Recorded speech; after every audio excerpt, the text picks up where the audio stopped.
Imagina un país que presume de rascacielos, autopistas y un himno que promete gloria y progreso, pero que al mismo tiempo es incapaz de mirar a la cara a la mayoría de su propia gente. Imagina millones de indígenas reducidos a estereotipos en postales turísticas, mientras sus lenguas, sus tierras y sus nombres se borran de los documentos oficiales. Ahora imagina que todo eso va a cambiar gracias a un solo hombre, que, para colmo, empieza su vida como un niño tímido, enfermizo, fascinado por huesos antiguos y piedras rotas. Ese niño se llama Manuel Gamio, y el reloj de su vida y de la memoria de todo un país empieza a correr mucho antes de que él lo note. Ciudad de México, 1883. El aire huele a carbón, a humedad y a caballo. Las calles del centro están llenas de carruajes elegantes, pero unos metros más allá, en los callejones, niños descalzos corren entre charcos y basura. En una casa de clase media acomodada nace Manuel. Su familia no es rica, pero tampoco pobre. Viven en ese frágil equilibrio donde el futuro parece asegurado. Siempre y cuando nadie se salga del guión. Desde pequeño, Manuel escucha la palabra seriedad como una orden silenciosa. Seriedad al estudiar, seriedad al hablar, seriedad al escoger una carrera decente. Lo que nadie sospecha es que ese niño, en lugar de soñar con oficinas y trajes, se obsesionará con algo que, en el México de entonces, suena casi ridículo. Los muertos, las ruinas y los pueblos indígenas vivos. Muy pronto, la ciudad le ofrece sus primeras visiones de otro mundo. Cuando Manuel tiene apenas unos años, su padre lo lleva al Museo Nacional. El niño avanza por las salas polvorientas, con vitrinas de vidrio empañado, y de repente se queda inmóvil frente a un monolito colosal cubierto de glifos. Ojos tallados en piedra lo miran desde otra era, cráneos prehispánicos, cuchillos de obsidiana, figurillas con sonrisas inquietantes. Hay algo casi brutal en esa escena. Un país que exhibe sus culturas originarias como curiosidades de gabinete, mientras las personas que descienden de ellas entran al museo solo como sirvientes, cargando cubetas, limpiando el piso. Manuel ve que los guardias vigilan más a los visitantes indígenas que a las piezas. El mensaje es claro, aunque nadie lo diga. El pasado indígena es gloria. El indígena de carne y hueso, estorbo. Esa contradicción se le queda clavada. A la salida del museo, el ruido de la ciudad parece más fuerte. Los carros de mulas rechinan, los vendedores gritan, y entre la multitud, Manuel reconoce rostros parecidos a las figuras de barro que acaba de ver tras las vitrinas. Pero esos rostros ahora bajan la mirada, cargan bultos, hablan en lenguas que los señores bien vestidos fingen no oír. En casa, cuando Manuel intenta hablar de aquello, le sonríen con condescendencia. «Es folclor, hijo», le dicen, «cosas del pasado». Y entonces aparece la primera presión invisible. Debe elegir un camino moderno, técnico, útil. El porfiriato venera las máquinas, los ferrocarriles, la ingeniería. Un hijo que se dedique a indios y ruinas parece un desperdicio. En su adolescencia, Manuel crece en un país que presume de orden y progreso, mientras esconde cifras que hoy resultan escalofriantes. En el campo, la mitad de los niños indígenas no llegan vivos a los 5 años. El analfabetismo alcanza a la inmensa mayoría de la población rural, pero en la capital, los periódicos hablan de la inauguración de nuevas líneas de tren, de banquetes, de bailes en la élite porfiriana. Manuel camina por la ciudad notando los dos mundos. La avenida elegante con faroles de gas y a unas cuadras las vecindades hacinadas, donde las mujeres cargan agua en cubetas pesadas. Empieza a sentir una incomodidad aguda, una especie de rabia silenciosa. ¿Cómo puede haber tanta distancia entre el México que se celebra en los discursos y el México que se sufre en las calles? Cuando llega el momento de elegir carrera, la familia espera la respuesta obvia. Ingeniería. La Escuela Nacional de Minas es un templo del progreso. Allí es donde se forman los hombres que abrirán túneles, trazarán vías férreas, perforarán montañas. Manuel ingresa y al principio se deja arrastrar por el entusiasmo de los demás. Los salones huelen a tiza y aceite de máquina. Los profesores hablan de cálculo, de resistencia de materiales, de la riqueza que duerme bajo la tierra mexicana. Él aprende rápido, resuelve problemas, pasa exámenes. Por fuera, cumple. Por dentro, algo se reseca, como si su verdadera curiosidad estuviera siendo enterrada viva bajo fórmulas y planos. El punto de quiebre llega el día en que escucha, casi por accidente, el nombre de un hombre que ya domina la escena arqueológica del país. Leopoldo Batres, inspector de monumentos arqueológicos, protegido del régimen de Porfirio Díaz, Batres se ha convertido en una especie de emperador de las ruinas. Viste elegante, trata a los trabajadores indígenas como peones y presume ante la prensa sus restauraciones espectaculares, pero detrás del brillo hay un detalle que a Manuel lo helará cuando lo conozca mejor. Para reconstruir pirámides, Batres no duda en usar dinamita. Donde el joven Gamio siente respeto, Batres ve espectáculo. Ahí nace un conflicto que marcará su vida. Dos maneras de tratar al pasado y, por extensión, al presente indígena de México. En una visita de campo, Manuel se acerca por primera vez a un sitio arqueológico donde Batres ha intervenido. El paisaje debería ser solemne. Piedras milenarias, silencio, una sensación de tiempo detenido, pero lo que ve es casi una escena de guerra, bloques apilados sin lógica, muros reconstruidos como si fueran decorado de teatro, capas de historia arrancadas sin registro detallado. Un trabajador le cuenta, bajando la voz, que el ingeniero Batres ordenó volar ciertas secciones con explosivos para avanzar más rápido. Manuel imagina fragmentos de cerámica volando por los aires, huesos quebrados por la onda expansiva, siente náuseas. No es solo un desacuerdo técnico, es una forma de violencia, y entiende que, si el país sigue dejando su memoria en manos de gente así, lo que se pierda no podrá recuperarse jamás. Mientras Batres acelera sus obras para impresionar al régimen en vísperas del centenario de la independencia, el reloj se pone en marcha para Manuel. El Estado quiere mostrar al mundo pirámides imponentes, listas para desfiles y fotografía oficial, no investigaciones pacientes, ni respeto a los contextos. El joven estudiante sabe que, si no se forma con la mayor solidez científica posible, nunca podrá desafiar esa autoridad. El tiempo de pronto se convierte en enemigo. Tiene que aprender más rápido, leer más, encontrar otra manera de pensar las ruinas y las personas que las rodean antes de que todo quede reducido a decorado nacionalista. Esa urgencia lo cambia. Mientras sus compañeros de la escuela de minas sueñan con concesiones mineras y puestos en compañías extranjeras, Manuel empieza a quedarse hasta tarde leyendo cosas que para casi todos son marginales. Etnografía, lingüística, historia crítica. Descubre que en otros países existe una disciplina nueva, la antropología, que estudia a los seres humanos en su diversidad, no solo para clasificarlos, sino para entender cómo viven, qué valor tienen sus culturas. Cada página que lee es una bofetada al discurso oficial que reduce a los indígenas a atrasados o problema social. En las noches, con la lámpara encendida mientras la casa duerme, Manuel subraya palabras como cultura, relativismo, campo. El término trabajo de campo lo intriga. Una ciencia que no se hace solo en los libros, sino saliendo, escuchando, aprendiendo lenguas. Es exactamente lo que quiere, aunque todavía no lo sabe decir. El conflicto con su entorno familiar no tarda. Cuando Manuel empieza a insinuar que tal vez la ingeniería no es su camino, que lo llama está del lado de las ciencias sociales, en casa se desata una tormenta silenciosa. No hay gritos, pero sí miradas duras, silencios pesados en la mesa. ¿Vas a tirar tu futuro por tratar con indios? Le sueltan algunos parientes. En el México porfiriano, dedicarse seriamente a los pueblos originarios es casi una traición de clase. Pero él ya no puede fingir. Una vez que has visto a un obrero indígena cargando piedras para reconstruir una pirámide a golpes de dinamita, es difícil volver a creer que todo va bien. Entonces, un nombre que parece lejano se convierte en faro.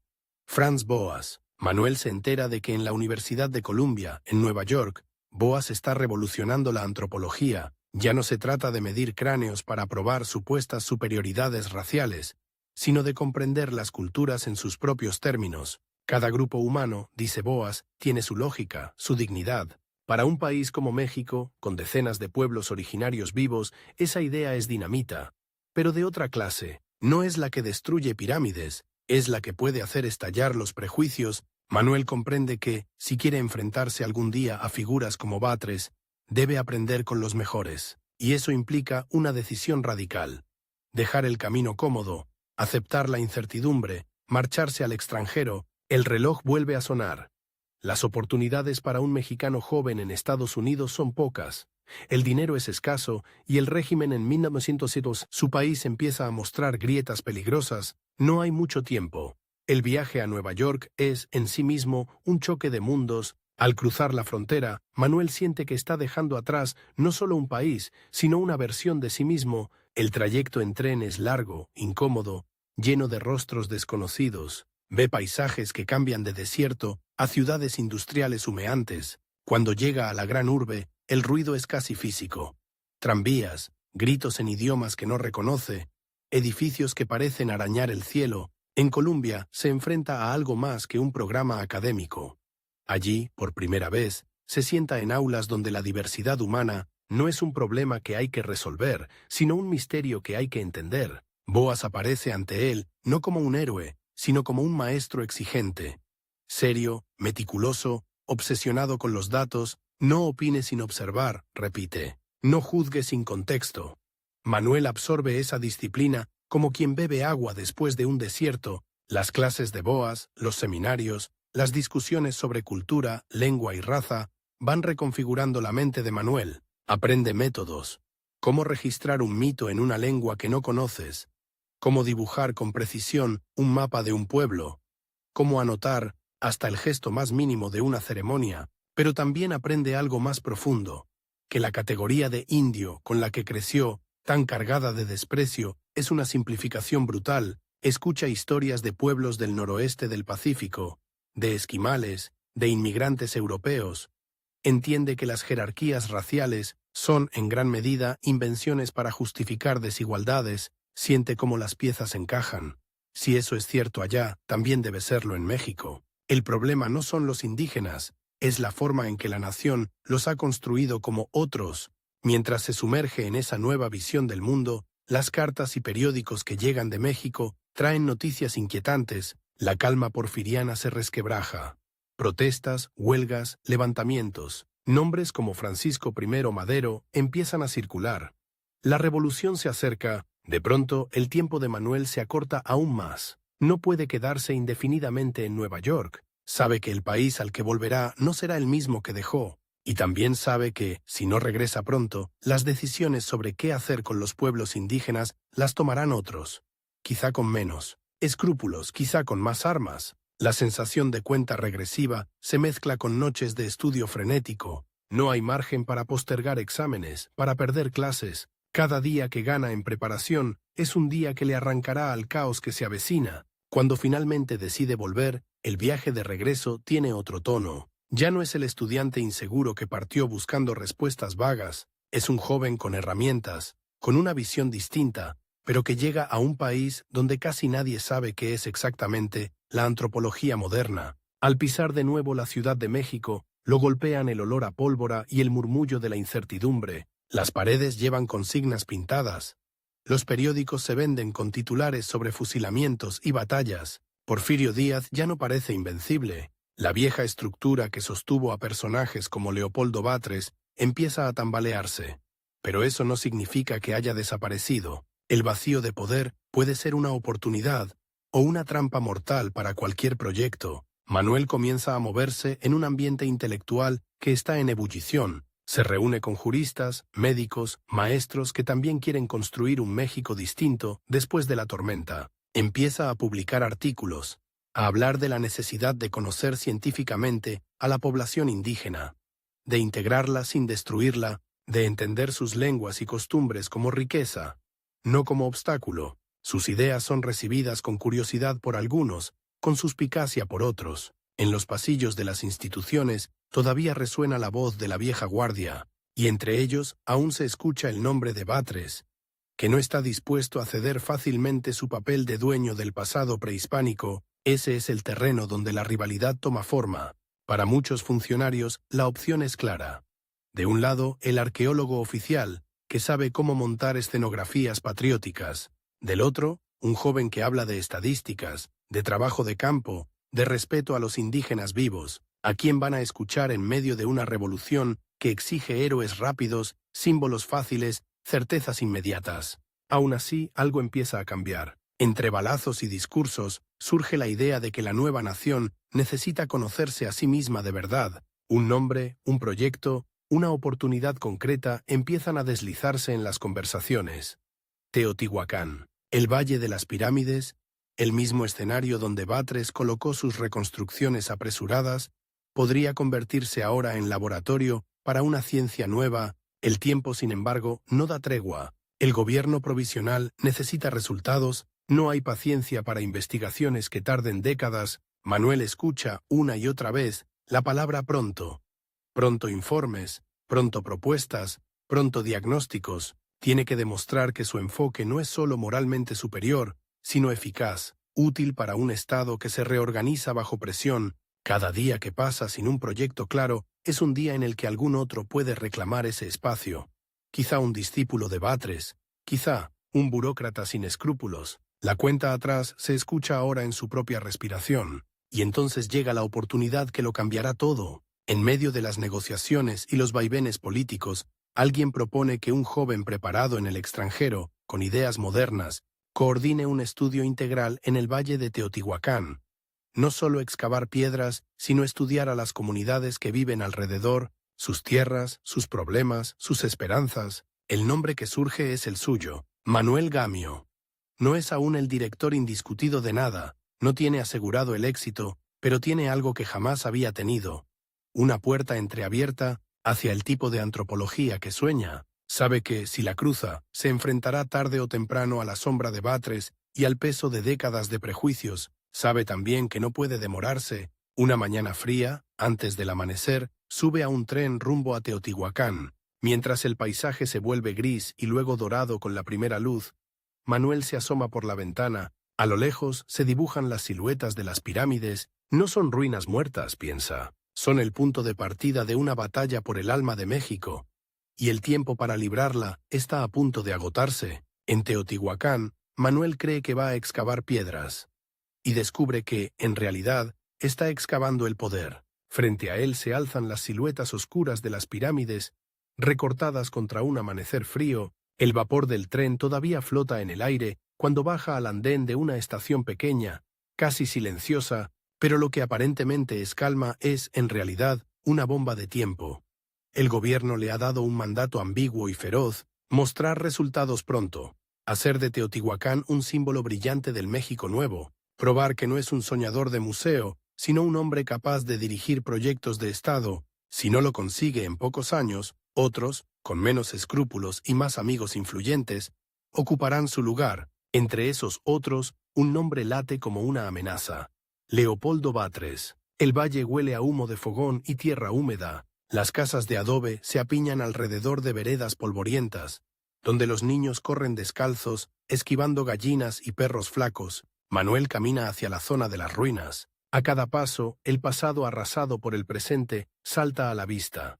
Muros mal reconstruidos, piedras apiladas sin orden, escalinatas, que parecen más un decorado de feria que un templo antiguo. Aquí y allá, marcas de dinamita, grietas recientes en bloques milenarios. Es como llegar a un quirófano donde un cirujano imprudente hubiera operado a un paciente dormido a golpes de martillo. Ese cirujano tiene nombre y apellido. Las huellas de Batres siguen en todas partes, incluso aunque él ya no esté allí en persona. Para Manuel, el mensaje es brutal.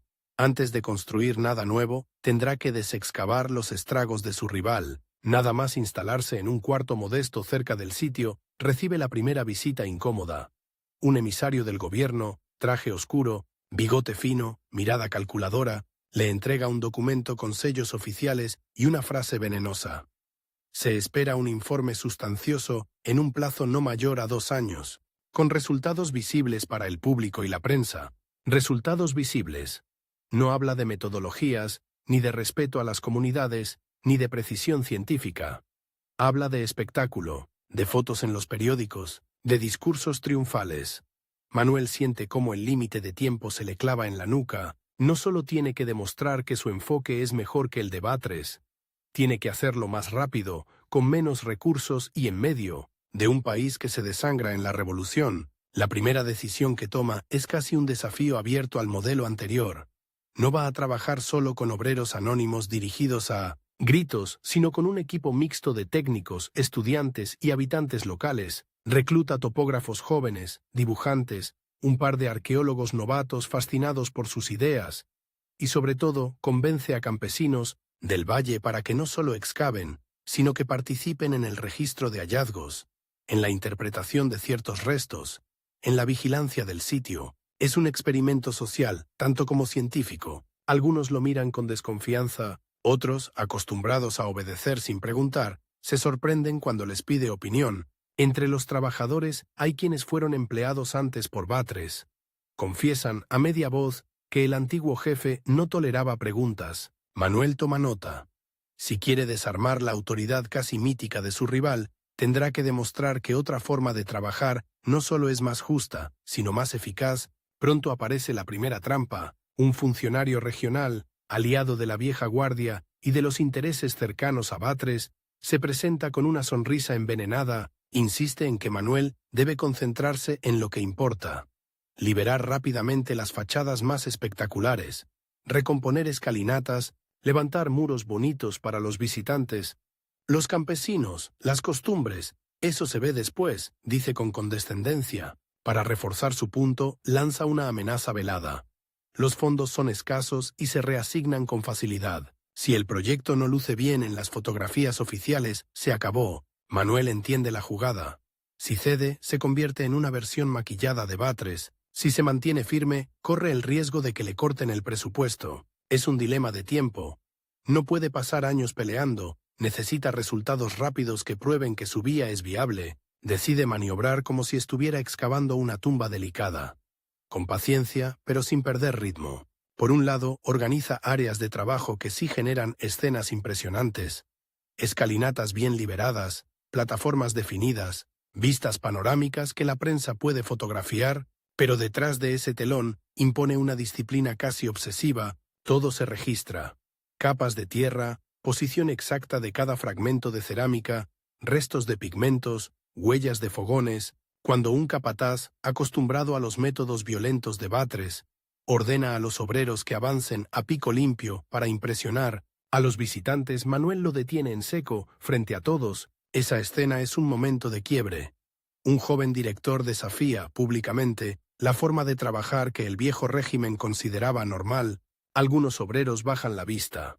Otros, por primera vez, sienten que alguien valora la precisión de su trabajo por encima de la prisa. Mientras tanto, el país alrededor arde. En los pueblos cercanos circulan rumores de combates, de tropas que pasan confiscando maíz, caballos, hombres. A veces, el eco lejano de los disparos llega hasta las pirámides, mezclándose con el sonido de las palas. Hay días en que la excavación se detiene porque corren noticias de un enfrentamiento en el camino. El tiempo que el gobierno le ha fijado a Manuel no toma en cuenta estas interrupciones brutales. Si los soldados se llevan a los peones más fuertes, si una epidemia estalla en alguna comunidad, si los trenes se detienen por sabotajes, nadie en la capital aceptará eso como excusa. Para los burócratas solo contarán los informes, las fotos, los números. Cada semana perdida es un golpe contra su cuenta regresiva. En ese contexto, lo más impactante no son las piedras, sino los cuerpos vivos que las rodean.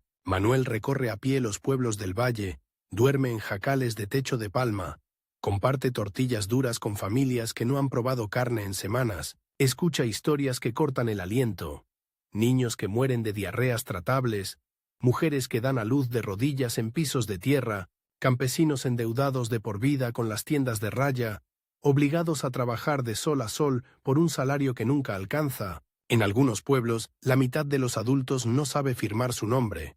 En otros, el porcentaje de mortalidad infantil es tan alto que los cementerios parecen más grandes que los espacios para los vivos. La escena es casi obscena. A unos metros de las pirámides, que el Estado exhibe como grandeza nacional, hay casas donde la gente se desmaya por hambre. Esa disonancia lo persigue hasta la zona de excavación. De pronto, un fragmento de cerámica no es solo un objeto antiguo. Es la prueba de que hubo sociedades capaces de organizarse, de crear ciudades, de construir calendarios precisos. ¿Cómo pudo un país heredero de esa complejidad aceptar que sus campesinos vivan en condiciones casi feudales? La pregunta se vuelve un motor feroz. Manuel empieza a llenar cuadernos no solo con dibujos de plataformas y tumbas, sino con estadísticas. ¿Cuántas personas hay en cada pueblo? ¿Cuántos hablan náhuatl? ¿Cuántos niños van a la escuela? cuántos enfermos hay, cuántos días al año tienen acceso a médico. Sin nombrarlo todavía, está diseñando lo que será uno de los primeros estudios integrales de una región en México, pero mientras lo hace, también firma, sin saberlo, su propio conflicto con las élites. Un país que se mira de frente en el espejo de los datos no siempre está listo para lo que ve. El eco de sus métodos llega a oídos incómodos. En la Ciudad de México, algunos viejos colegas de Batres se burlan del ingeniero que se cree sociólogo. Un periódico conservador publica una nota venenosa. Joven técnico formado en el extranjero, insiste en distracciones estadísticas, mientras las ruinas reclaman restauración patriótica. Entre líneas, se lee la mano de su rival. Aunque Batres ya no tenga el control absoluto del Valle de Teotihuacán, sigue moviendo hilos en la prensa y en los ministerios. La rivalidad se vuelve más directa cuando aparece una carta, firmada por él, circulando entre funcionarios. Cuestiona la experiencia. Degamio lo acusa de ser demasiado teórico, y sobre todo de tratar con familiaridad excesiva a los trabajadores indígenas. El mensaje es claro. Si Manuel pierde la imagen de autoridad frente a los ojos del Estado, el terreno que ha ganado puede desmoronarse en semanas. La respuesta de Manuel no es un duelo de gritos, sino una jugada arriesgada. Prepara una visita guiada para funcionarios, periodistas y académicos críticos, los lleva al sitio. Les muestra las áreas donde sus registros minuciosos han permitido reconstruir secuencias completas de ocupación, identificar fases, entender cómo se organizaba la ciudad antigua. Luego los conduce a los pueblos cercanos y presenta datos duros. Índices de analfabetismo, mortalidad, despojo de tierras. Sin atacar directamente a Batres, deja que los hechos hablen. Frente a ellos, la vieja idea de ruinas gloriosas, pueblos insignificantes, se resquebraja. La escena tiene algo de teatro, pero de un teatro sustentado en cifras y observaciones. Algunos periodistas salen conmocionados. Uno de ellos escribe una frase que quedará flotando como una espada. Si no cuidamos al indígena vivo, con el mismo celo con que restauramos la piedra muerta, nuestra patria será un museo habitado por fantasmas hambrientos. Ese impacto abre puertas. En la capital, el gobierno revolucionario, ansioso por diferenciarse del régimen anterior, ve en Manuel a un símbolo útil. Un técnico, moderno, formado en el extranjero, pero comprometido con los desposeídos. Lo convocan a reuniones en la Secretaría de Agricultura y Fomento. Entre pilas de expedientes y retratos oficiales, le proponen formalizar lo que ya hace en Teotihuacán, dirigir un departamento de antropología que estudie, de manera sistemática, a la población indígena del país. Es la oportunidad que muchos soñadores no alcanzan nunca. Pasar de la trinchera del campo a la mesa donde se toman decisiones. Pero la oferta viene con un veneno familiar.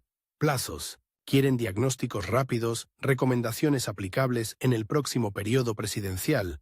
No se trata de construir una ciencia lenta para las próximas décadas, sino de producir conocimientos que legitimen al nuevo régimen en cuestión de años. La decisión es un nudo en la garganta. Si acepta, tendrá menos tiempo para estar en Teotihuacán, menos contacto directo con el trabajo de excavación que ama. Si rechaza, alguien más, quizá un burócrata dócil, quizá un antiguo aliado de Batres, ocupará ese puesto y usará la antropología como etiqueta vacía. Manuel elige la opción más riesgosa.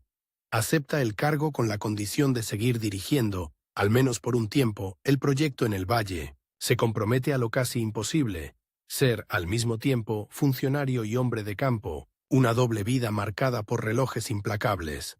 El del Estado, que exige resultados, y el de la ciencia, que reclama profundidad y paciencia. Instalado en su nuevo despacho, descubre que el poder huele a tinta fresca, a barniz de muebles nuevos y a humo de cigarro. En los pasillos, los saludos son cordiales, pero las sonrisas duran lo justo para ocultar los cálculos. Algunos lo ven como un aliado estratégico, otros como un intruso que amenaza viejos privilegios. Entre estos últimos, vuelve a asomar la sombra de Batres, ahora como una especie de consejero informal de ciertos políticos conservadores. No siempre aparece en persona, pero su nombre se menciona en reuniones, en memorandos, como referencia de experiencia en el campo. Manuel entiende que su rival, aunque arrinconado, no ha sido derrotado. La lucha ya no se libra solo entre zanjas y pirámides, sino también entre oficios, firmas y juegos de influencia. Desde el Departamento de Antropología, impulsa algo que a muchos les parece locura: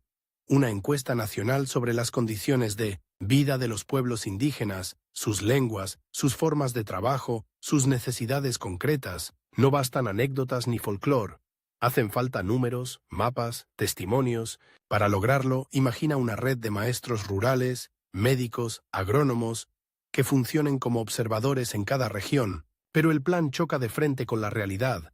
No hay presupuesto suficiente, no hay vehículos, no hay seguridad en todos los caminos. Los informes tienen que estar en la mesa del ministerio antes de que termine el periodo de gobierno actual. Si la administración cambia sin ver resultados, el proyecto morirá. Otra vez, el tiempo como enemigo, cada oficio que se retrasa en llegar, cada formulario perdido en una oficina de correos, es un pequeño sabotaje contra su visión. En una reunión particularmente tensa, se produce al fin el enfrentamiento directo que se venía preparando desde hacía años. Batres, invitado como voz experimentada, se sienta frente a Manuel en una larga mesa de madera. Sus manos ya no tienen la firmeza de antes, pero su mirada conserva la altivez de quien se ha sentido dueño de las ruinas del país. Habla con ironía de los métodos novedosos del joven director, cuestiona la utilidad práctica de tantos cuestionarios y estadísticas. El pueblo necesita símbolos, no papeleo, dice con voz grave.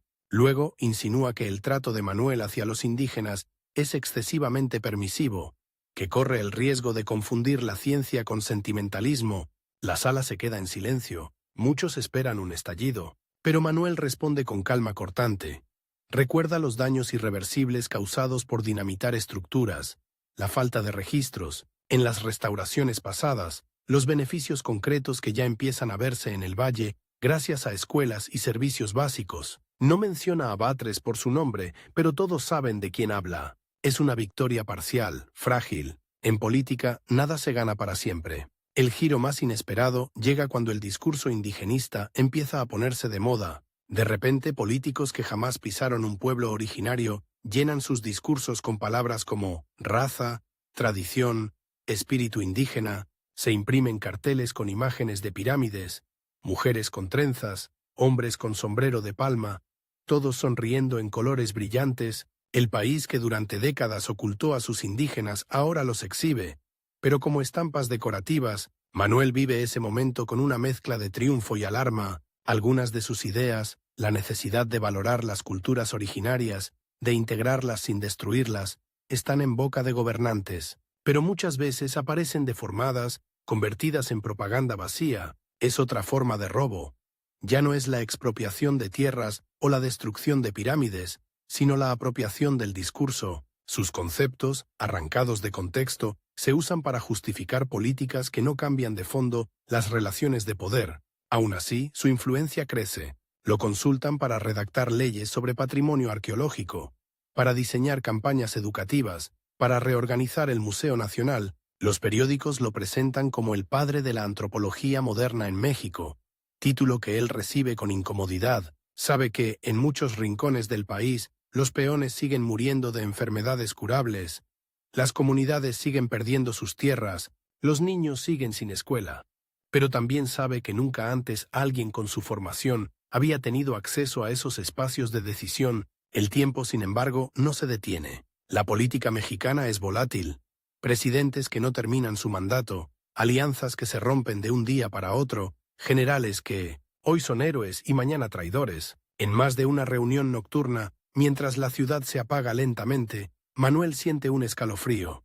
Si un día sus informes molestan demasiado, si sus cifras hacen quedar mal a alguien con poder, su ascenso puede convertirse en caída en cuestión de semanas. Con cada nueva firma estampada en documentos oficiales, con cada proyecto aprobado a contrarreloj, Manuel se adentra más en una zona peligrosa donde la ciencia y la política se abrazan y se muerden al mismo tiempo. Le piden que acelere diagnósticos, que simplifique conclusiones, que convierta realidades complejas en frases contundentes para discursos. Él resiste hasta donde puede, corrige borradores, insiste en matices, pero intuye que se acerca un momento en el que tendrá que elegir.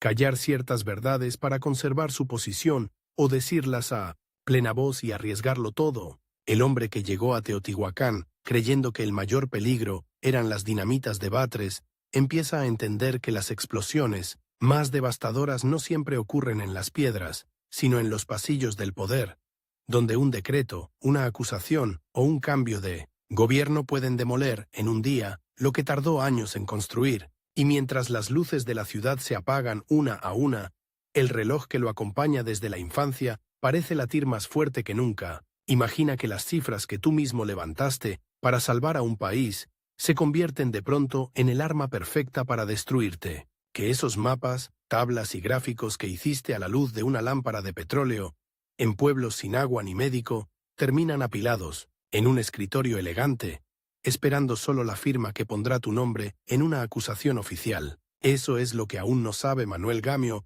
cuando, una mañana gris en la Ciudad de México, abre la ventana de su despacho y ve cómo la niebla se enreda en las cúpulas y los tranvías. Cree que está a punto de consolidar el proyecto más ambicioso de su vida. En realidad, está entrando al corredor más peligroso de su carrera, donde cada logro tendrá un precio y cada minuto contará. Su mesa está cubierta de papeles, informes sobre el Valle de Teotihuacán, cuestionarios enviados desde Oaxaca, Chiapas, Yucatán, cartas de maestros rurales escritos con letras torcidas, describiendo niños descalzos, escuelas sin pizarrón, aulas donde una sola maestra enseña a 50 alumnos en un cuarto de adobe que se llueve. Entre esas hojas hay también borradores de leyes, esquemas de reforma agraria, propuestas para crear nuevos museos regionales. Es un caos aparente, pero en la mente de Manuel hay un mapa donde cada dato es un punto de presión sobre la realidad. Si logra armarlo a tiempo, si consigue que los políticos lo lean antes de que termine el sexenio, puede cambiar el rumbo de la política indigenista. Si no, todo ese esfuerzo quedará archivado como curiosidad académica. Otra vez el reloj. Los días empiezan a medirse en trenes, viajes relámpago a Puebla, Veracruz, Morelos. Llega, se reúne con maestros, médicos, delegados municipales, revisa cuadernos manchados de tierra, pregunta, escucha, toma notas febriles. Por la noche, de regreso a la capital, el vagón se balancea al ritmo de las vías, mientras él, apoyado en una mesita tambaleante, corrige borradores. Hay una imagen que se repite. El reflejo de su rostro en la ventanilla oscura, superpuesto al paisaje de ranchos y caseríos que se deslizan en la sombra. Eso que ve, la mezcla de su propia cara con la geografía que intenta comprender, es, en el fondo, el corazón de su proyecto. Unir el país real con el país que decide, la tierra con el escritorio. En Teotihuacán, las excavaciones continúan como una herida que no cierra, pero ahora están atravesadas por algo nuevo. El eco de su trabajo en todo el país. Los obreros lo miran con una mezcla de respeto y distancia.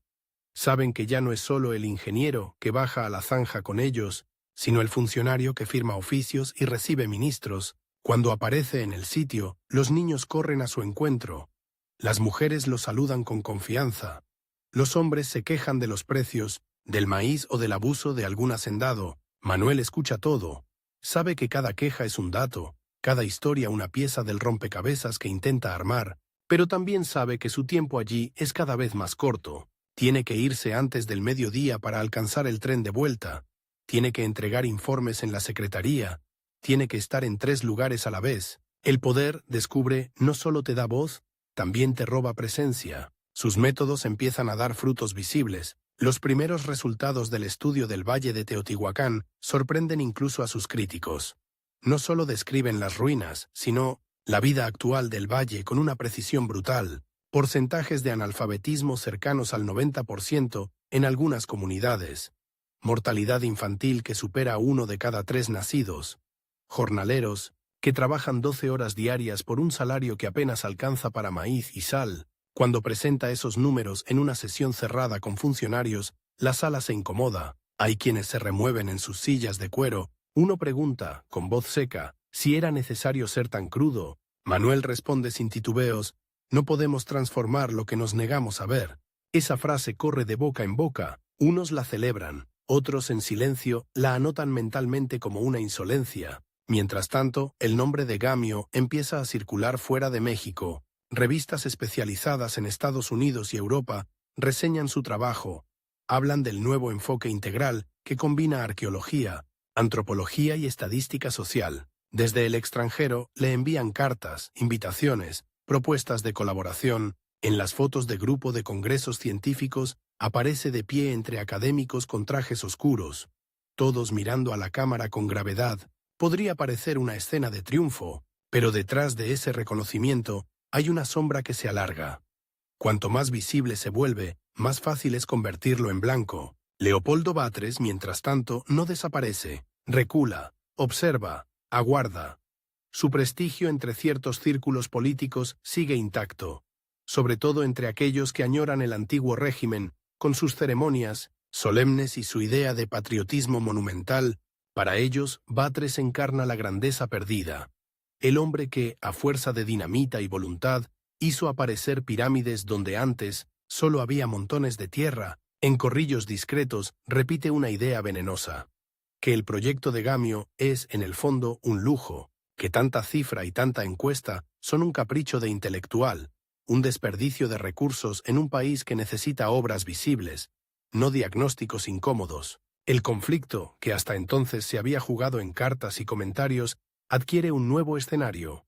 Los presupuestos. Un año, sin previo aviso, los fondos para el Departamento de Antropología aparecen recortados en el proyecto de ley. Manuel lo descubre tarde, casi por accidente, revisando un documento grueso, lleno de cifras. La partida destinada a trabajos de campo se ha reducido drásticamente. El margen de maniobra para hacer encuestas, enviar equipos, sostener las excavaciones se desploma. Pregunta, investiga, presiona. Nadie admite haber hecho el cambio. Pero en los pasillos, un funcionario bien informado le suelta una frase que lo hiela.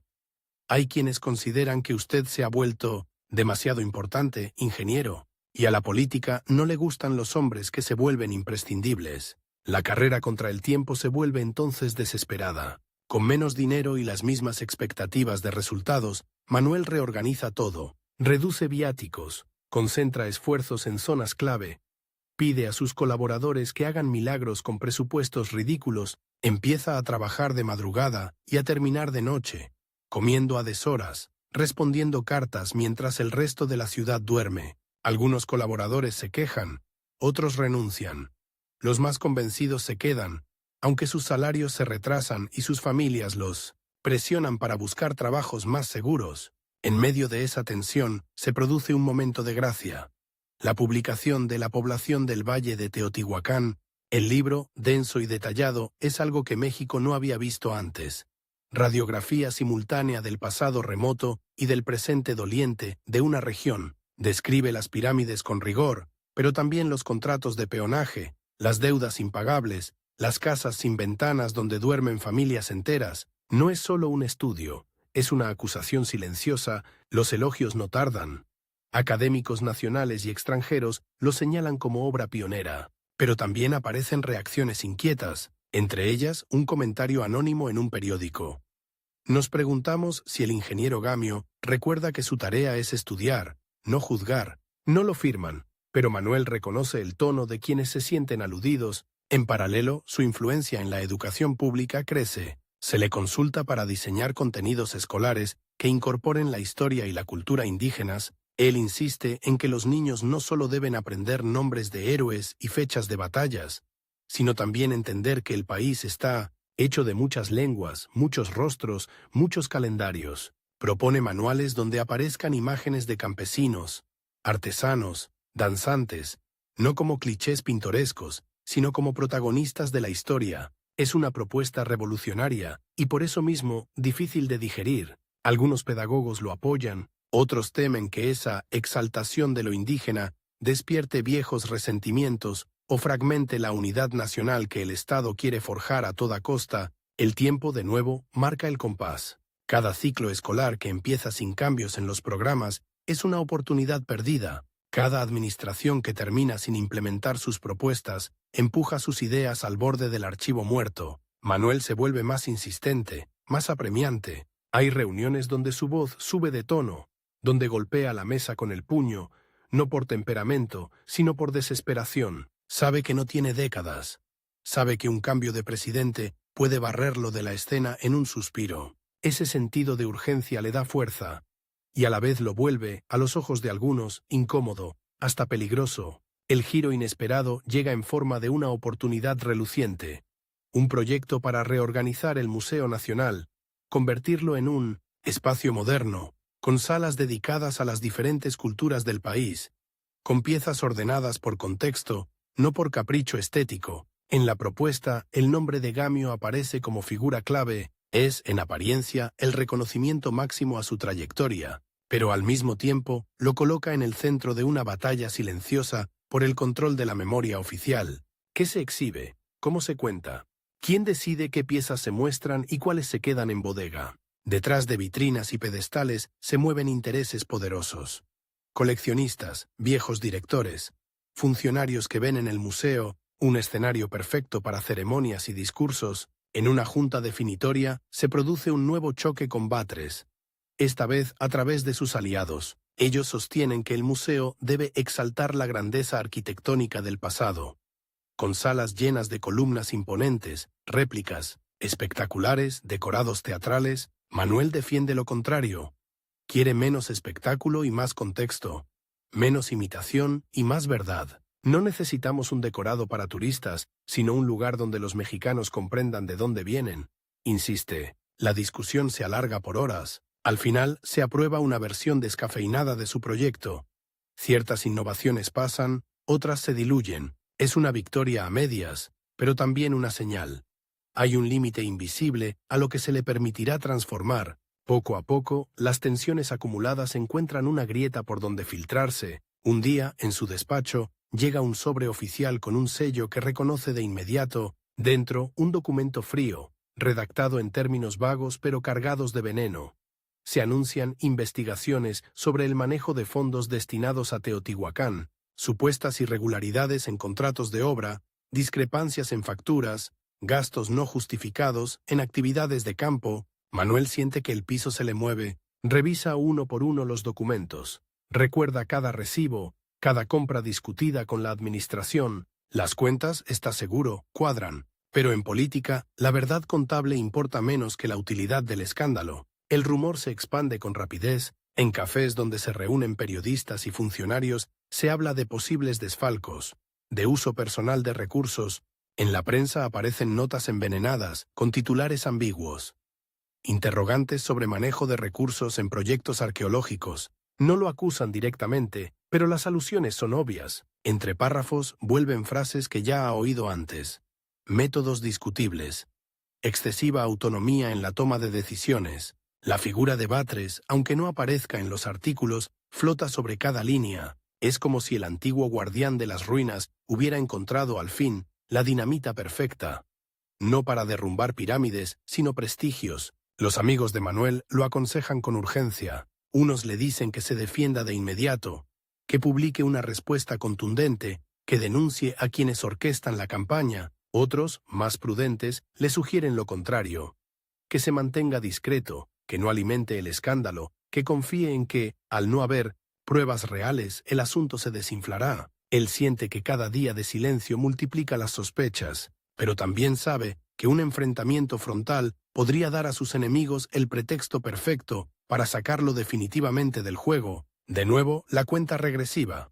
Los informes de la comisión investigadora deben entregarse en pocas semanas. Cada hora que pasa sin saber qué dicen es una tortura. Mientras esperan el dictamen, las visitas a Teotihuacán se vuelven más raras, casi furtivas. No quiere que lo acusen de presionar a testigos o de manipular documentos. Cuando llega, camina entre las zanjas con una mezcla de nostalgia y rabia. Ese lugar que fue su laboratorio y su refugio es ahora escenario potencial de cargos en su contra. Aún así, los obreros lo saludan con la misma familiaridad de siempre. Algunos se atreven a decirle, en voz baja, que si hace falta, ellos declararán, que saben que nunca les ha escamoteado el salario, que han visto cómo pelea por mejores condiciones. Manuel agradece, pero los detiene. No quiere exponerlos. Sabe que, en un país donde la ley se dobla al peso del poder, el testimonio de un peón cuenta menos que la pluma de un burócrata. El dictamen, cuando finalmente llega, no es una absolución limpia, ni una condena abierta. Es algo peor. Un texto ambiguo que habla de faltas administrativas, de deficiencias en la documentación, de posibles responsabilidades por aclarar. No lo declaran culpable, pero tampoco lo exoneran claramente. Es el tipo de informe que deja a un hombre colgando de un hilo, a merced de la interpretación que se quiera dar. Ese mismo día, recibe otra noticia. El clima político en el país se ha endurecido, nuevas alianzas, nuevos generales fuertes, nuevas susceptibilidades. En ese contexto, alguien como él, un técnico con ideas propias, con prestigio internacional, con capacidad de movilizar simpatías, puede ser visto menos como un recurso y más como un riesgo. El tiempo que antes se le daba para transformar, ahora se le concede, con suerte, para empacar. Empieza a circular la posibilidad de un viaje de estudios al extranjero. Una invitación aparentemente honorable para representar a México en congresos y organismos internacionales. Detrás de la cortesía hay un mensaje claro. Conviene que se aleje un tiempo, que deje que el polvo se asiente, que su nombre se enfríe. Algunos amigos lo animan. Te hará bien salir, conocer otros ambientes, escribir sin tanta presión. Otros, más lúcidos, nombran lo que realmente es. Un exilio disfrazado de beca. Manuel pasa noches en vela, caminando de un extremo a otro de su estudio, entre pilas de libros y cajas con notas de campo. En la pared cuelga un mapa de México, lleno de alfileres de colores que marcan los lugares donde ha trabajado, los pueblos donde lo han recibido, las regiones donde han aplicado sus encuestas. Cada alfiler es un rostro, una voz, una promesa. ¿Puede abandonar eso? ¿Puede irse aceptando, en la práctica, que sus enemigos lo han vencido, aunque no logren probar nada en su contra? El reloj, el mismo que lo acompañó desde la infancia, parece latir más rápido en la repisa. El tiempo, una vez más, lo obliga a elegir. La decisión llega al filo de la madrugada, en un silencio tan espeso que se oyen a lo lejos los cascos de un caballo en la calle empedrada. Sabe que si se queda, la pelea será abierta y desigual. Sabe que pueden fabricarle un delito, empujarlo a un proceso interminable, usarlo como ejemplo para disciplinar a otros que se atrevan a pensar demasiado. Sabe también que, si se va, muchos dirán que huyó, que aceptó la culpa que no tiene. Entre la humillación interna y el cálculo estratégico, elige lo que duele más, pero ofrece alguna esperanza. Aceptar el viaje de estudios, salir antes de que lo expulsen, convertir el destierro en un frente nuevo desde donde seguir luchando, aunque sea con otras armas. Cuando se despide de Teotihuacán, el valle tiene una luz extraña, casi plateada. Las pirámides se recortan contra un cielo que promete lluvia. Los obreros se reúnen a su alrededor, algunos con los ojos vidriosos, otros intentando bromear para que el momento no sea tan duro. Manuel recorre con la mirada las plataformas, las zanjas, los muros restaurados con cuidado, los montículos aún por excavar. Piensa en las décadas que llevará a completar ese trabajo, en las generaciones de investigadores que tal vez lo continúen sin siquiera conocer su nombre, el tren que lo espera para llevarlo, primero a la ciudad y luego lejos del país, sopla un silbido largo, impaciente. El tiempo no se detiene. Su rival ha logrado expulsarlo del escenario nacional, pero no de las preguntas que lo persiguen desde la infancia. Sube al vagón con una certeza amarga.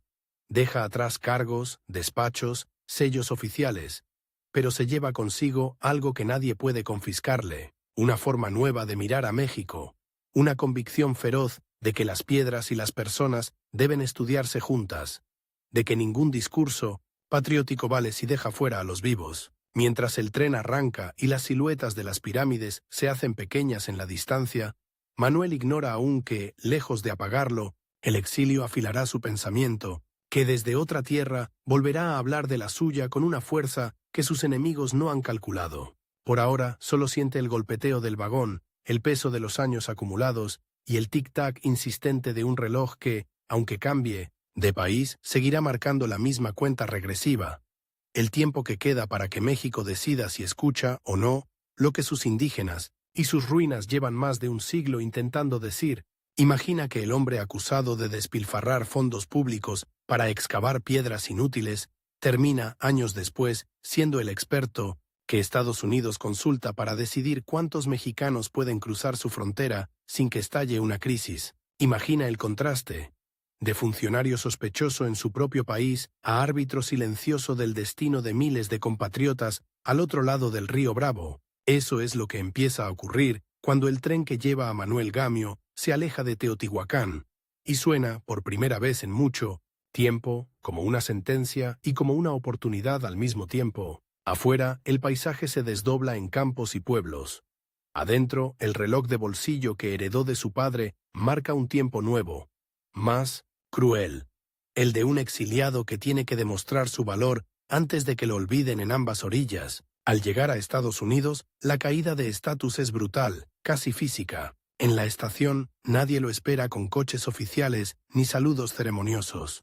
Solo hay maletas, anuncios en inglés que se superponen, como ruido y una fila interminable de rostros morenos con la misma mirada cansada.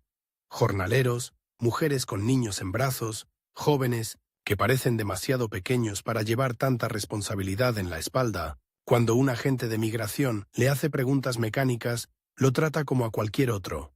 Nombre, edad, ocupación. Antropólogo, responde Gamio. El hombre levanta la ceja, duda un segundo y termina anotando algo impreciso. En ese gesto mínimo, esa incapacidad de traducir lo que es, se condensa la nueva batalla. Si quiere que lo tomen en serio, tendrá que explicar otra vez, desde cero, quién es y por qué importa lo que sabe. El primer giro llega muy rápido. A los pocos meses, una institución académica en Estados Unidos le ofrece colaborar en un estudio sobre la población mexicana en los Estados Unidos. Quieren números, mapas, diagnósticos. Gamio acepta, no solo porque lo necesita económicamente, sino porque siente que por primera vez puede mirar a su país desde otro ángulo. El de los que se fueron porque no encontraron lugar dentro. Recorre barrios de migrantes en California, Texas, Illinois. Entra en casas improvisadas junto a vías de tren, en cuartos donde duermen 8, 10 personas en camas de tablas, llenan cuestionarios. Le cuentan historias de enganchadores que prometieron tierras que nunca llegaron, de trabajos en campos que dejan la piel agrietada y los pulmones agotados. Cada noche, en la habitación modesta donde se hospeda, extiende sobre la cama montones de fichas con datos. Edades, oficios, lugares, de origen, motivos de salida. La escena se parece a sus noches en México, cuando clasificaba encuestas del Valle de Teotihuacán, pero ahora los números tienen otro filo. Cada cifra es una vida arrancada de su comunidad, un vacío en el pueblo que dejaron atrás. Mientras calcula porcentajes, el tic-tac del reloj le recuerda que tiene un plazo concreto. El informe debe estar listo antes de que el Congreso de Estados Unidos discuta una nueva ley migratoria. Si no entrega a tiempo, otros llenarán el vacío con prejuicios, no con datos. Aquí el tiempo no solo es una obsesión personal, es un arma política. El informe que finalmente redacta, una detallada radiografía de la población mexicana en los Estados Unidos, sorprende a todos. Describe con la misma precisión con que habló del Valle de Teotihuacán. Salarios miserables, discriminación abierta, niños que crecen entre dos lenguas sin dominar ninguna. Mujeres que cargan con el doble trabajo de la fábrica y la casa, pero también muestra algo que nadie esperaba, que esos migrantes, lejos de ser una amenaza, sostienen sectores enteros de la economía agrícola y urbana. Cuando presenta estos resultados ante autoridades y académicos, algunos lo escuchan con interés genuino, otros con incomodidad. La paradoja es cruel.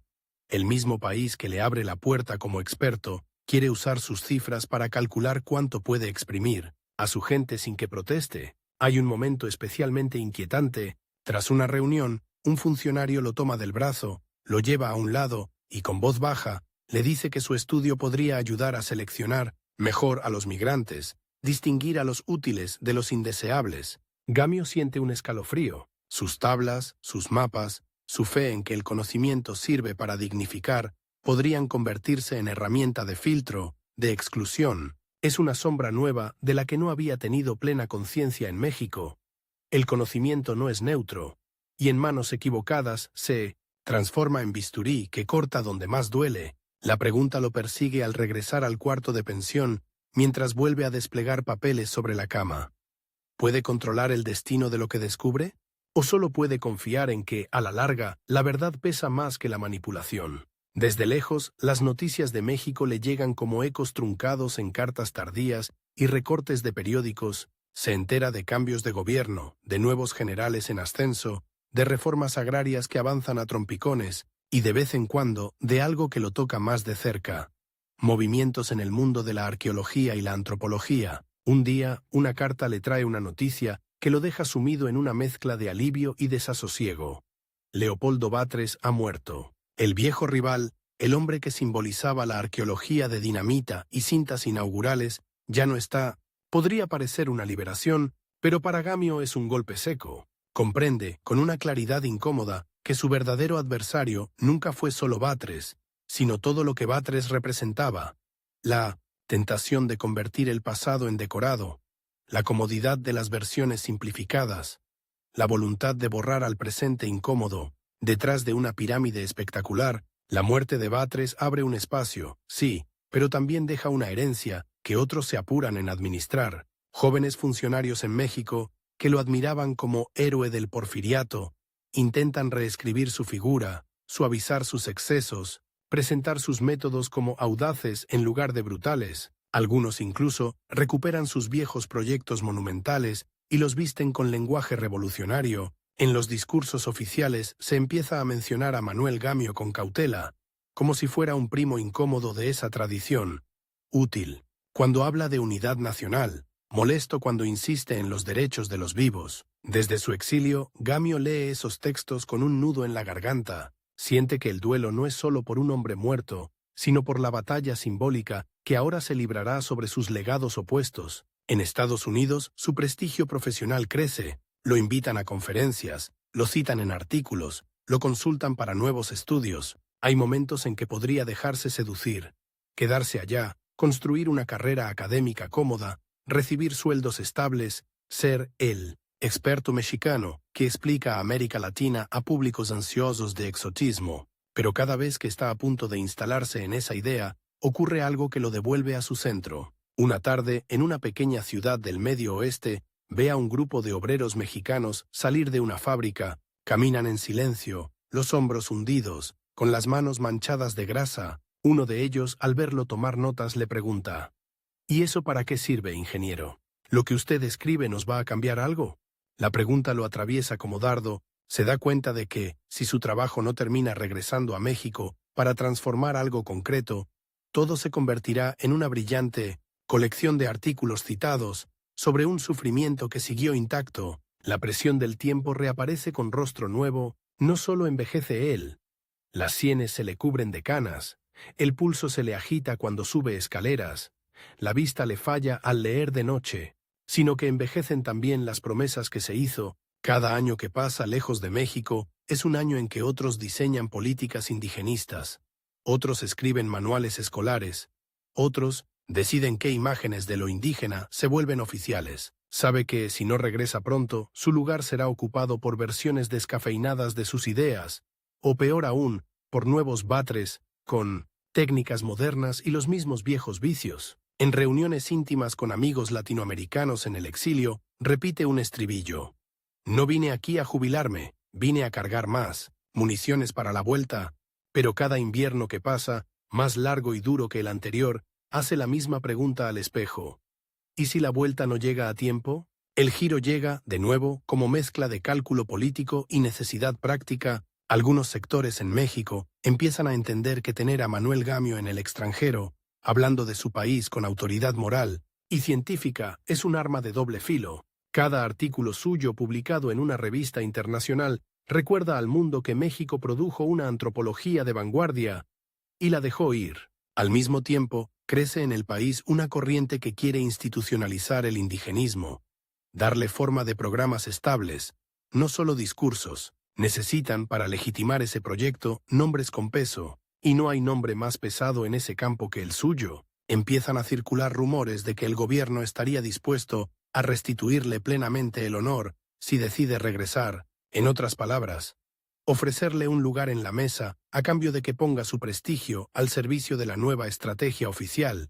Manuel recibe la invitación formal una tarde de otoño, cuando las hojas secas cubren la acera frente a su pensión. La carta, escrita con un tono respetuoso, casi hasta la exageración, habla de reconciliación, de volver a contar con su valiosa experiencia, de abrir una nueva etapa en las políticas hacia los pueblos indígenas.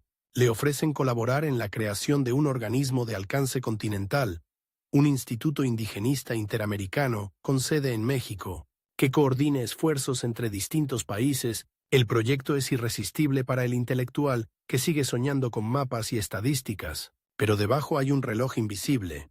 La carta subraya, entre líneas, que los preparativos avanzan rápido, que las decisiones se tomarán en los próximos meses. Si no acepta pronto, lo harán sin él. De nuevo, el tiempo convertido en ultimátum. La decisión esta vez no es solo política, sino íntima. Regresar significa exponerse otra vez a la intriga, a los viejos enemigos, a los nuevos rivales que han surgido en su ausencia. También significa enfrentar fantasmas que ha mantenido a raya con la distancia. Las pirámides de Teotihuacán sin él, los pasillos de la secretaría donde fue investigado, los colegas que callaron cuando más los necesitaba. Sus amigos estadounidenses, al enterarse del posible retorno, lo miran con una mezcla de admiración y preocupación. Algunos le aconsejan quedarse. Aquí tienes futuro, reconocimiento, tranquilidad. Él responde con una frase que condensa años de desarraigo. Ninguna tranquilidad vale si tengo que ganarla mirando desde lejos cómo se equivoca mi país. El reloj, otra vez, marca. No puede pasar la vida entera corrigiendo a México desde el margen de otro mapa. Cuando por fin pisa de nuevo suelo mexicano, la sensación es extraña, casi vertiginosa, de la escalerilla del barco al muelle, de la estación al bullicio de la ciudad. Todo le resulta familiar y distinto a la vez. Los tranvías han cambiado, los edificios han crecido, las consignas en las paredes son otras, pero la mezcla de desigualdad y orgullo, de carencia y fiesta, sigue impregnando el aire. En su primer trayecto hacia el centro, le piden que se asome por la ventana del automóvil.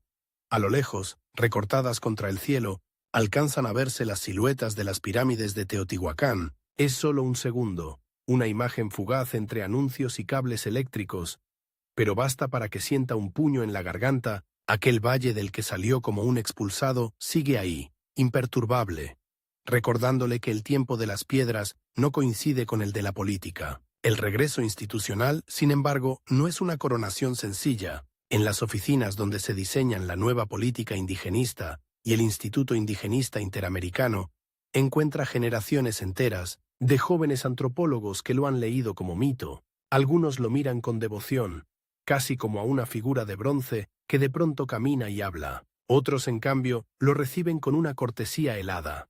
Han construido sus carreras sobre críticas a la generación anterior y temen que su sola presencia los relegue a la sombra. Entre ellos hay discípulos indirectos de Batres, hombres que han heredado su gusto por la monumentalidad y el espectáculo.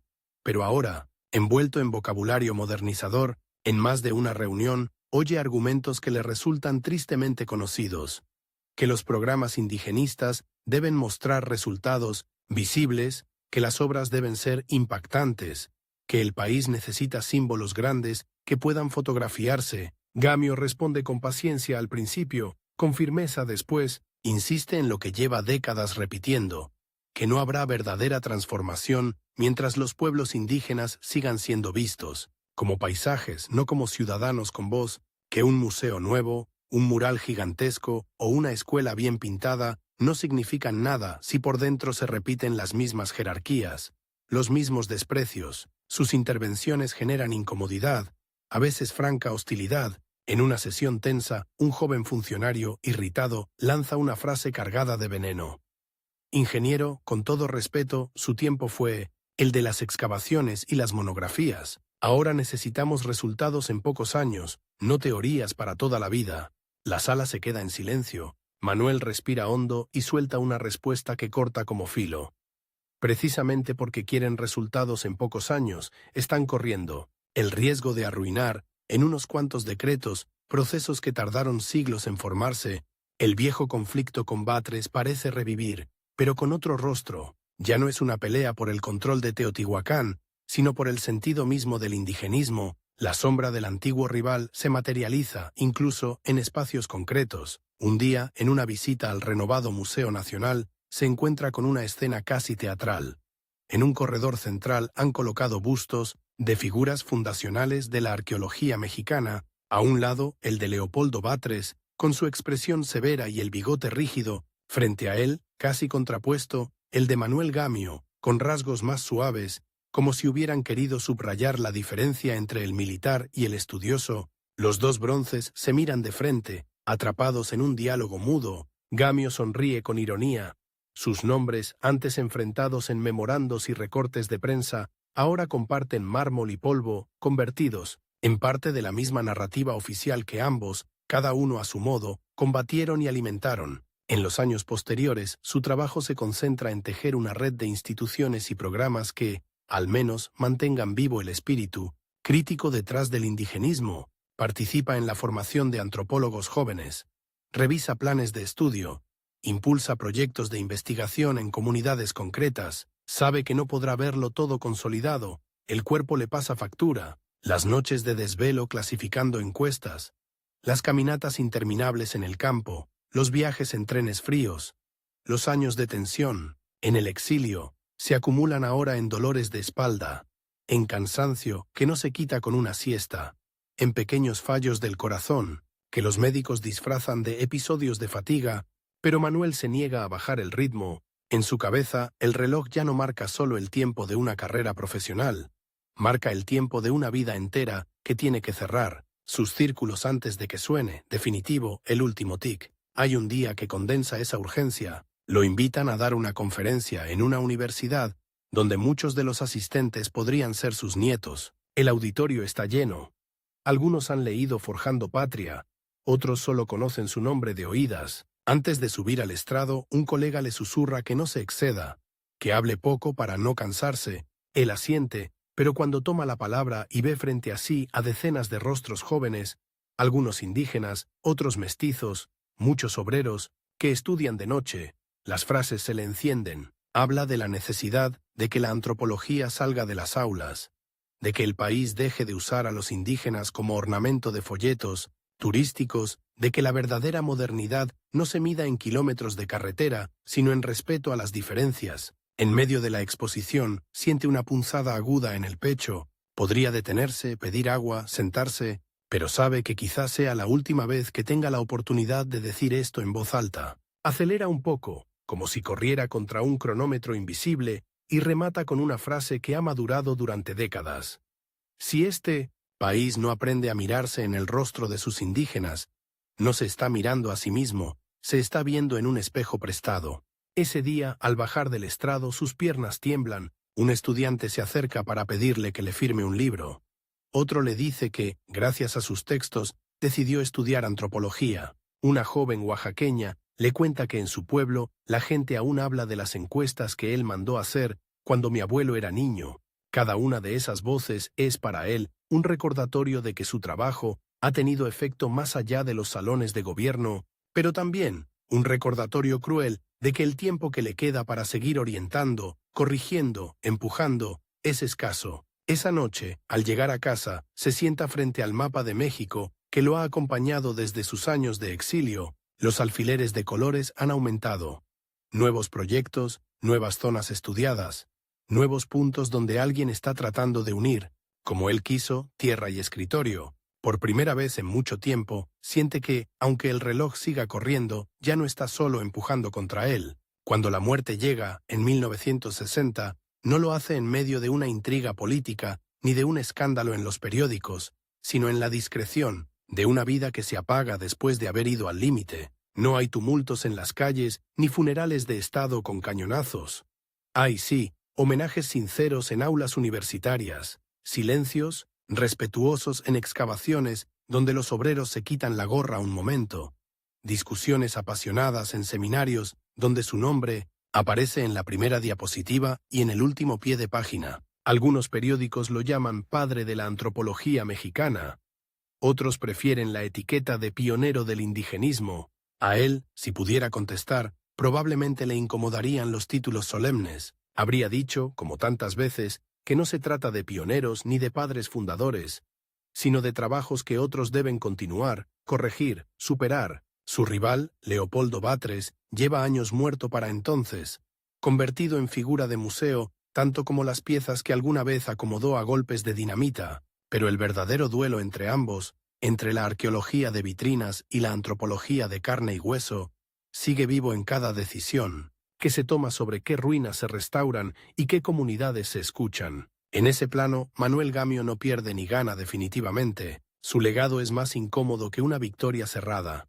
Es una pregunta abierta: ¿para qué queremos conocer nuestro pasado? ¿Para alzar monumentos que opaquen el presente o para entender mejor a quienes caminan hoy por las calles, hablan lenguas diferentes y sostienen con trabajos invisibles la vida del país? Hoy, en Teotihuacán, Los turistas suben las escalinatas con cámaras colgando del cuello, se toman fotos en las plataformas, compran artesanías a la salida. Pocos saben que, antes de que ese sitio se volviera postal, un hombre caminó esos mismos senderos obsesionado con otra cosa. Con la vida que latía en los pueblos del valle, con las historias de quienes apenas aparecían en los registros. En alguna oficina, un ejemplar viejo de la población del valle de Teotihuacán se empolva en un estante, mientras en otra sala, estudiantes consultan estudios contemporáneos que, sin saberlo, siguen la ruta metodológica que él trazó. El reloj que marcaba su urgencia hace tiempo que dejó de sonar, pero el tiempo que le preocupaba, el de México frente a su propio espejo, sigue corriendo. La historia de Manuel Gamio no termina en el día de su muerte, ni en la inauguración de un instituto con su nombre en letras doradas. Termina, o más bien se prolonga, cada vez que alguien se hace la pregunta que lo desveló desde joven. ¿Cómo entender a un país que se niega a escuchar a la mitad de su gente? Su vida fue una cuenta regresiva permanente, un reloj que lo apuraba a sacar, antes de que fuera tarde, radiografías dolorosamente precisas de la desigualdad. Su rival directo, Batres, pudo expulsarlo de Teotihuacán y empujarlo al exilio por un tiempo, pero al final el verdadero campo de batalla no fueron las pirámides ni los despachos, sino la memoria. Y ahí, en ese territorio donde se decide qué se recuerda y qué se entierra, el tiempo ha ido inclinando la balanza, lentamente, hacia el hombre que insistió en una idea simple y subversiva: que las piedras no bastan, que los pueblos vivos también merecen ser tratados como patrimonio. El tic-tac que queda ahora ya no es el de su reloj, sino el de un país entero que sigue decidiendo, a cada generación, si escucha o no la voz que Manuel Gamio ayudó a sacar de debajo de la tierra